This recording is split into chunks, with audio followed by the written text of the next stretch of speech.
Bonjour à tous, c'est Jean-Luc Haut sur sa chaîne YouTube. Aujourd'hui, nous allons parler d'un drone construit à Taïwan et qui fait une deuxième tentative pour réussir les tests de préparation au combat. C'est une version repensée du véhicule aérien sans pilote drone UAV Tengyun 2, développé localement, qui subit des tests de préparation au combat depuis le mois dernier, après avoir échoué l'année dernière.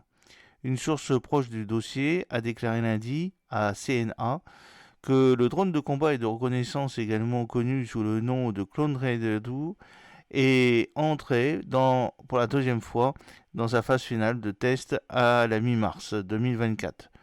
La source n'a toutefois pas précisé quand les tests devraient être terminés. Dans le cadre du processus de développement en 5 étapes du ministère de la Défense nationale MND de Taïwan, tous les systèmes d'armes doivent passer par une étape initiale de conception conceptuelle, une étape de développement technique, des tests initiaux d'armes et des tests de préparation au combat afin de pouvoir entrer en production de masse.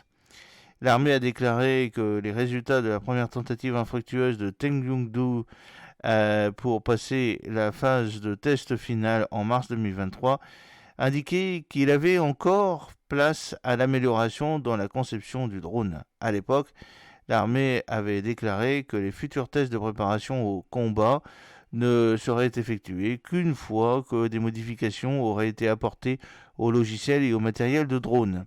Développé par l'Institut national des sciences et technologies Chungchang NCSIST, la plus grande unité de recherche de l'armée taïwanaise, Tengyun 2, la dernière génération de la famille des drones Tengyun, est un grand drone à longue endurance, guidé par satellite et à moyenne altitude. Il peut transporter plusieurs charges utiles pour des missions de surveillance ou de frappe. Le NCSIST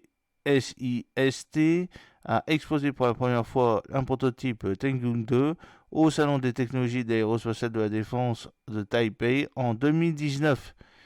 Le drone a réussi les premiers tests d'armes en mars 2022 et a ensuite enregistré une durée de vol maximale de 20 heures. Pendant ce temps, le personnel de l'Air Force suit depuis janvier 2023 une formation NCSIST pour apprendre à utiliser ce drone, le Tengyun 2. J'espère que cette petite vidéo vous a plu. N'oubliez pas de cliquer sur le pouce pour la promouvoir, de vous abonner si ce n'est pas encore fait et de partager cette vidéo sur vos réseaux sociaux. A très bientôt, fidèlement, Jean-Luc O.